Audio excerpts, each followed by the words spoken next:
You're watching memorable entertainment television. MeTV Tri-State.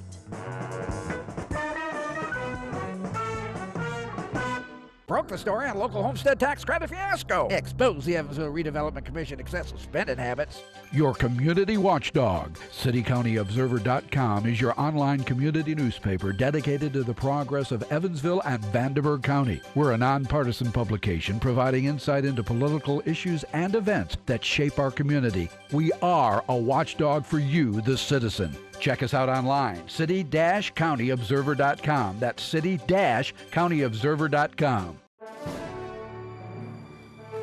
Tri-State Voices, an open discussion with area leaders on issues affecting communities throughout the Tri-State. Now, here's your host, Mike Woods. Good morning. Welcome to Tri-State Voices. Hi, I'm your host, Mike Woods. Tri-State Voices is jointly sponsored by the City County Observer, WTSN, and my office, Woods & Woods. Every week, Tri-State Voices interviews a community leader concerning issues that are important to all of us. Today, I'm honored to have Jan Strickland. She's the school board candidate for District 1. She is the owner of Sell Yourself Realty. She has a bachelor's degree from the University of Evansville. Jan, I'm glad to have you here today. Thank you, Mike. And the first thing I'd like to ask you to do, and I'm going to advertise my ignorance a little bit here, is what does the school board do? I'm glad you asked that. There are several things that the school board accomplishes, and that is having a vision and setting goals for the district, adopting policies, and setting the budget for the district as well. It hires and evaluates the superintendent of schools. It also sets the school calendar, adopts the curriculum, approves contracts for construction, and monitors academic achievements, plus being a voice for the community. It seems to me that one of the most important things the school board does is hire the superintendent. Yes. Now, the superintendent, as I understand it, correct me if I'm wrong, the superintendent's more in charge of the day-to-day functions, hiring, firing, that sort of thing, and the school board is more the long-term strategic planning. I mean, is that a fair description? That's a fair description. I would say the superintendent is in charge of all the administrative duties that go along with running the schools, as far as the administrative staff, over the teachers, principals. That's his objective in working with the school board and their attorney on the other items. Okay. Now, obviously, when people run for an office, there's usually some changes that they want to make. What changes are you interested in? I would like to see us teach to the student as a whole and not teach to the test that we have been doing. I think that a couple things could be evaluated. For instance, having the same teacher from kindergarten through second grade. That way the teachers become familiar with the students, know what their accomplishments are, and what their strong suits and the weaknesses are, so we can instruct to those. Not every student learns the same. You said to keep perhaps the same teacher K through 2, right? Correct. Explain to me why is that important? It's important because of the large class sizes that we have. It's very difficult for teachers to learn all of their students' behaviors and be able to evaluate them in the short amount of time that they have. So this would allow more time for them to learn about that student and make recommendations.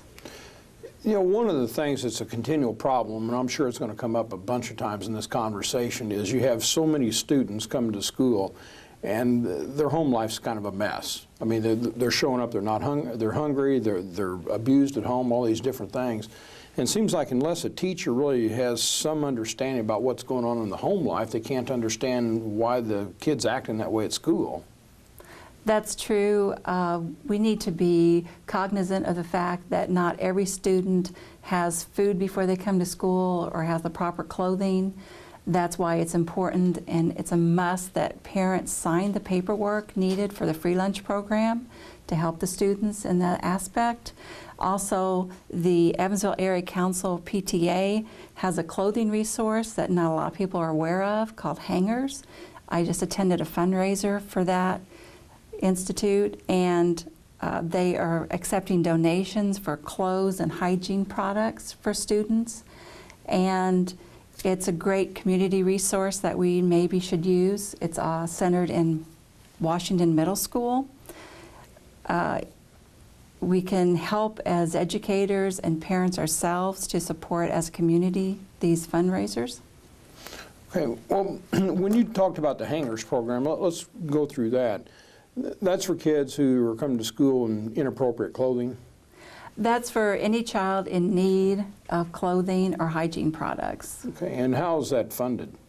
It's funded by donations, so the community helps to fund that program and through the PTA. Okay, and as I understand it, the kids are transported over to Washington School where all the clothes are kept. Okay, and that's exactly true. They are kept there at the Washington Middle School, so that's where you would go. Approximately how many kids per year take advantage of that program? The latest statistics, the clothing source has been open for 19 days, and an average of 400 students have already been through the program. Are they able to take care of all the kids in need, or is it having to turn kids away? Well, they're not able to take care of all the need. That's why we need community support. Okay. So you think it needs to be doubled, tripled, increased by 50%, or what's your? I would say at least 50% increase would help our students, because that's a lot of students in a short amount of time. Yeah, I know one of the dry cleaning companies here, they have that coats for kids there every year to provide coats, because a lot of kids, they get toward the winter time, they simply just don't have appropriate clothing. That's correct. The school, I know, furnishes a certain amount of free lunches and breakfast to children. Is that right? They do provide that, but it's required that the parents fill out the proper paperwork in order for that to happen. Okay, is that not being done? That's what I am learning from my discussions with teachers and parents. Mainly the teachers are telling me that if they had all the forms filled out, we could feed more children. So it's kind of ironic that the very parents that are neglectful of feeding their children are the same ones that are neglectful of filling out the forms? That appears to be the situation. Okay. Well, I mean, if a kid comes to school and they say they're hungry, shouldn't we just take them at their word? I can't imagine. I mean, why is somebody going to lie about that? If they're going to eat the food, then... Well, because of the funding requirements, I would propose that we even have an additional funding to provide children with meals. So if the proper paperwork is not prepared, that doesn't deter anyone from receiving services. Okay. Years ago, I was a prosecutor in juvenile court, and I was astounded at some of the things teachers would have to do to try to help kids. At that time, they didn't have the hangers program. And we would see teachers literally bringing clothes to school and having the student change clothes at the school, put on the clean clothes the teacher brought, and at the end of the day, then the kid would change back to the clothes they brought home, because if the teachers would just give them the clothes would just kind of disappear, or when they came back to school, the clothes would be so filthy that they weren't fit to wear anyway. And that's the one thing I wonder about that hangers program. It's good to give them these clothes, and that would be a good thing for those kids that have an appropriate home. But if their home's a wreck and nasty, when they bring those clothes home, they're going to be kind of back in the same shape, aren't they? It would appear so. That's why it's really important that the community support these clothing funds, because you can't really control what happens to them, the clothing after it's sent home with the students. So we need to be able to replenish those. Yeah, there's even cases where when I was prosecutor, they'd find where the clothes went home, and unfortunately, parents had literally sold their own kids' clothes, and it's always tough to think about we wish those problems were taken care of in the home, but if they're not taken care of in the home, then it looks like we really got a choice, try to put the kids in foster care, try to take care of it through the schools, or abandon the kids. But I don't think most people feel like abandoning the kids are correct. When I was a prosecutor, there was a terrible shortage of foster homes. It is really hard to place a 3rd or 4th grade kid. Once they get that old, they're really tough to place. It seems like in some of these kids, if we don't try to break that cycle of poverty through the schools, it's not going to get broke.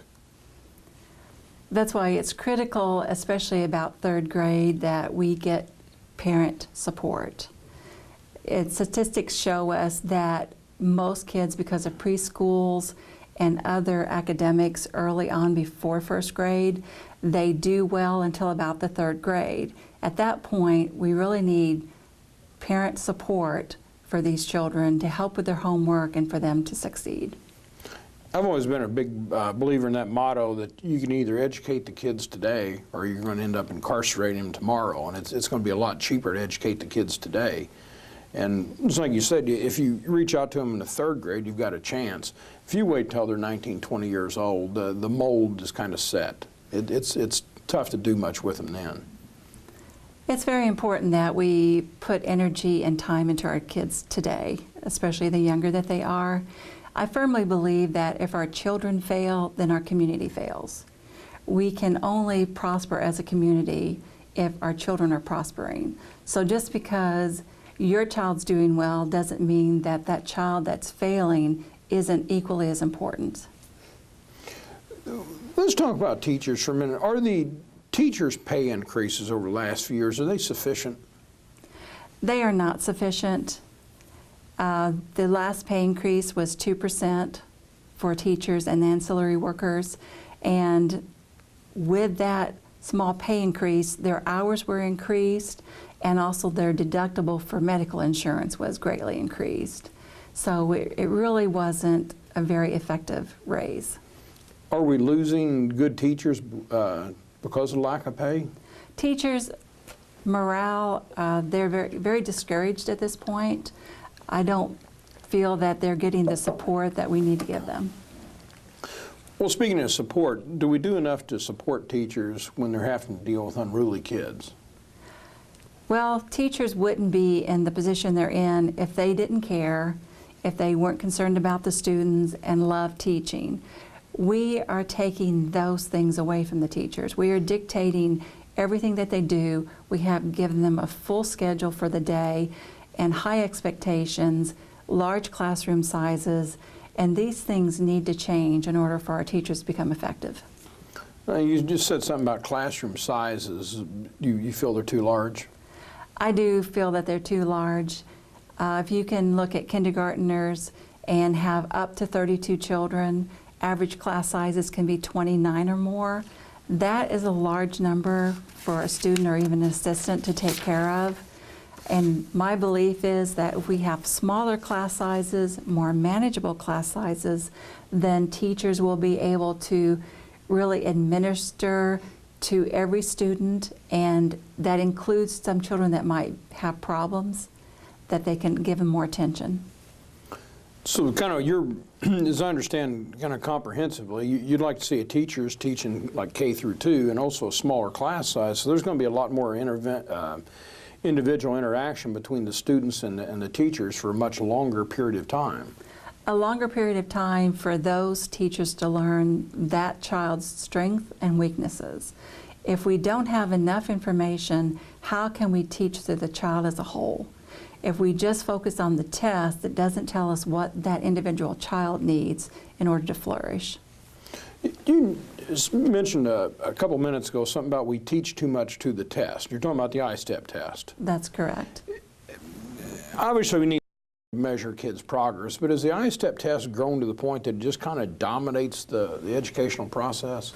It is the focal point for all teachers at this point, because the pass-fail mentality of our schools now is becoming disruptive to the teaching process.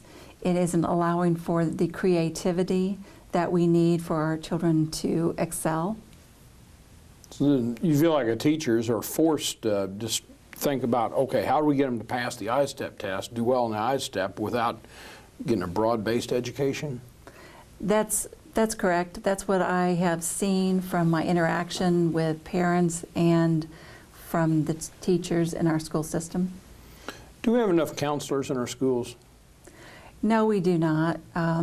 Because of all the cutbacks, I believe that counselors have become less important overall, but because of the issues that children are facing, the demands put on our children at a younger age to learn more and excel faster, I don't believe that we're giving them full support. Yeah. Is there anything we can do to make it so that the kids are going to the schools closest to their own home? We can do some things like stop busing children out of their neighborhoods and away from home, where it becomes difficult for parents to participate in extracurricular activities, get children to and from their school and become part of that school community. Okay, well, why are they doing that busing? It has been an effort to create equal opportunity for children in the education system, but the fact is, if we are focusing on every school, for every school in our system become the best, it shouldn't matter where that student is going to school at. We should have equal opportunity in all schools. Okay. Computers, obviously, they dominate everybody's life. And in every job anymore, you have to have a computer background. And it pretty much doesn't matter what job you do. And I mean, in our office, if somebody doesn't know how to use computers, they're lost, they're done. Is the school system doing enough to teach kids how to use computers? I think we could do more as far as teaching computers to our children. For me in particular, I have 6 grandchildren, and almost all of my grandchildren, who are, the oldest is 5, before they're even 2 years old, they're playing with iPads, tablets, they're on computers. They are learning computers at a very young age. We need to be carrying that over into our school system. Okay, well, what could they do to teach kids more about computers in schools? Allowing more hands-on experience would be a good start. Okay. What about laptops for kids? That would be, of course, a budget item that I think we should consider. I know my daughter, who's been in college, they were required to have laptops just to be in specific programs. So it's becoming more of a requirement in the higher levels of education. It would seem to me that more and more homework assignments ought to be simply turned in by email. I mean, that's how all of us do everything. Even my own office, if I'm next to somebody in my own office, their office is right next to mine, they don't bring me a piece of paper. I mean, I'll communicate people right next to me by email, because I'll attach a document, send it to them, ask them to review it, they send it right back to me. But we don't walk around passing papers. You know, more and more offices, people hand you a piece of paper, you don't know what to do with it. Should the schools have more and more times where the kids are used to getting assignments from the teacher by email and responding back to the teacher in email? That's definitely something in our higher levels that we need to be working on. At college level, they are doing that more and more. It's expected of the students to submit things by email. We have to remember that we still need a strong basis for our students in reading, writing, comprehension. They need that core education in order to progress to computers and be effective. But it sure seems to me, though, if we're training kids right now so much on paper, how to use paper, and then we switch them over to computers, wouldn't it be better just teach them about computers at first? I mean, paper is antiquated. It is antiquated, but I don't know if that's something you can integrate that, would be my belief. As far as it being totally computer, that's something that you would have to gradually work into. Well, you know, you look at kids at a really, really young age, they're on Facebook, everything else. I mean, they're used to computers, and that age, like you said with your grandkids, it's moving back younger and younger. Computers are becoming more and more simple all the time. So.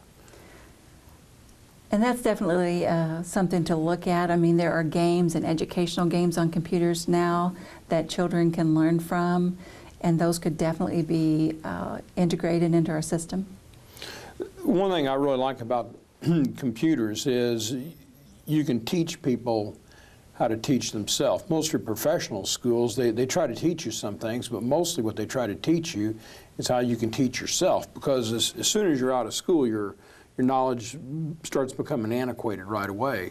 And it seems to me that's more and more how we're going to have to start teaching our kids. Rather than teach them things, we're going to have to teach them how to teach themselves, because that interaction with the computers is going to grow. Look how much it's changed in the last 20 or 30 years. That's not going to slow down. You're right. As far as my experience, when I attended University of Evansville, the classes were really focusing around critical thinking. Classes are in higher levels are trying to teach you how to think, how to research, how to think for yourselves. And that's definitely something that we want for our children as well. Let me ask you about the voucher program. As I understand it, with the voucher program, a student can take a certain amount of money and take it over to a private school, right? That's correct. When you boil down to the simplest thing. And so that amount of money obviously is taken out of the public school system and sent to some private school. Is that right? That's correct. The voucher system can be good as far as giving some diversity for children if they want to go to a parochial school or a charter school. But the cruxus is that that money is being taken away from the public school system. And that's creating an issue for our budget, for the teachers, for public learning. As I've read about the voucher program, when they take that money out of the public school system, I'm not sure that they came up with a way to replace that money, have they? No, they have not at this point. That's why it's so critical that we not take more money out of the budget and we keep it in the school system, because we do need to be more effective with our students and we need to pay our teachers a living wage. Are the private schools cherry-picking students that are the least expensive to educate? And let me be a little clear what I'm talking about. Students that have problems, special ed students, those kind, they tend to need a higher student-teacher ratio than other students. They're expensive, to be blunt about it. They're really expensive. Is the voucher program kind of unfair to the public schools because the private schools are allowed to go in there and cherry pick who they want?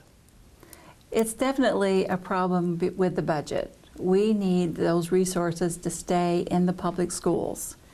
We need those resources for smaller class sizes to allow us to hire assistants at a competitive wage.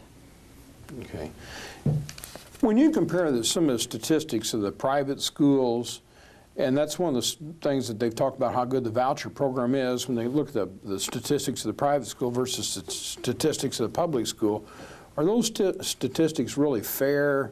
I mean, are you comparing the same thing? Because again, the private school seems like they get to cherry pick the students. Well, if you get to cherry pick the students, probably a lot of your statistics are going to be better. Well, and you also have to look at the fact that with a private school, if they are utilizing smaller classroom sizes, that gives them an advantage from the get-go versus what the public schools are offering. Okay. Do you think that teachers are comfortable coming forward with complaints? I believe that teachers would like to focus on teaching.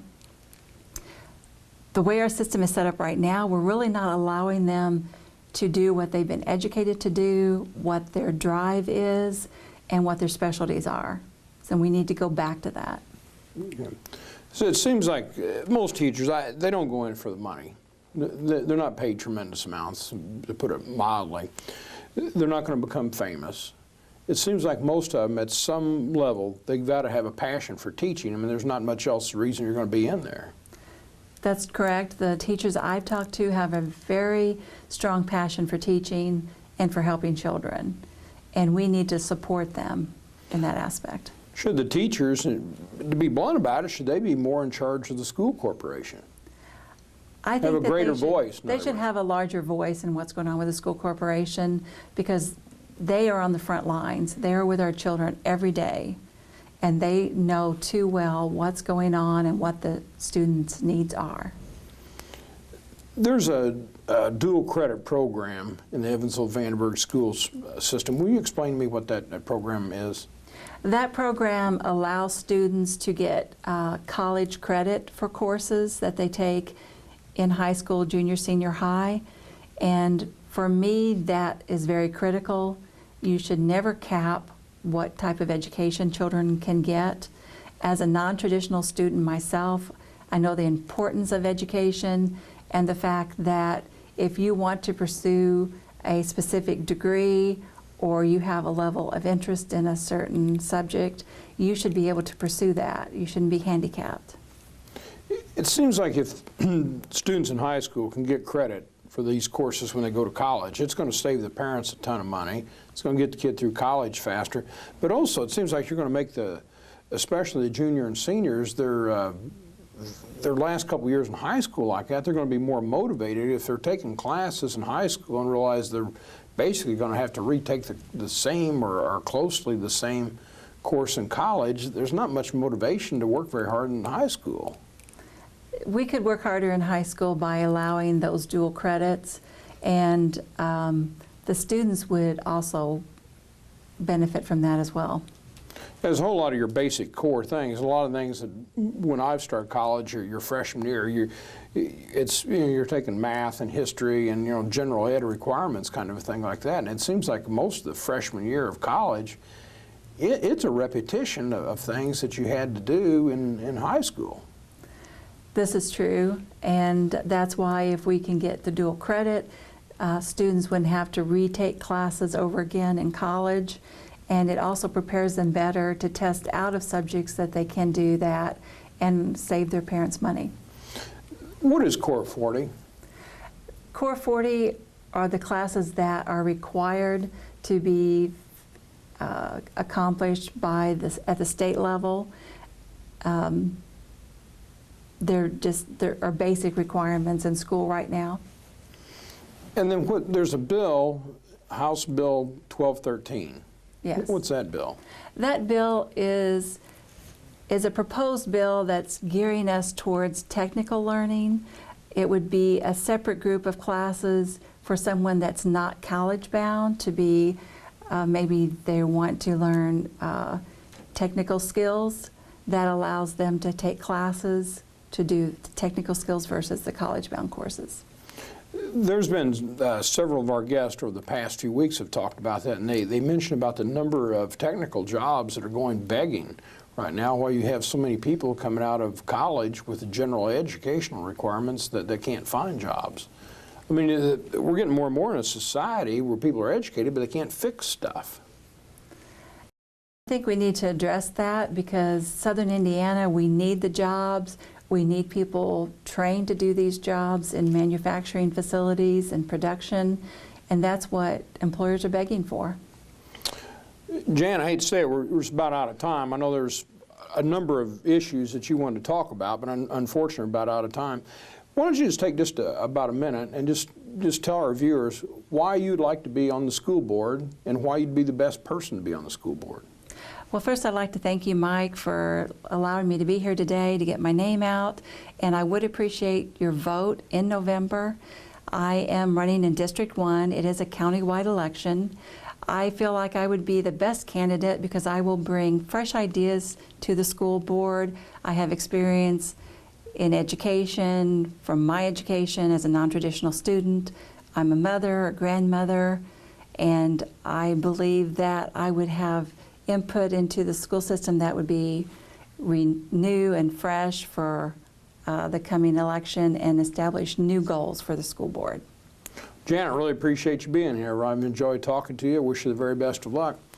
Thanks everybody for joining us. We'll see you next week. We hope to have Chris Kiefer, the current president of the Evansville-Vandenberg School Corporation School Board, on there. Thank you very much.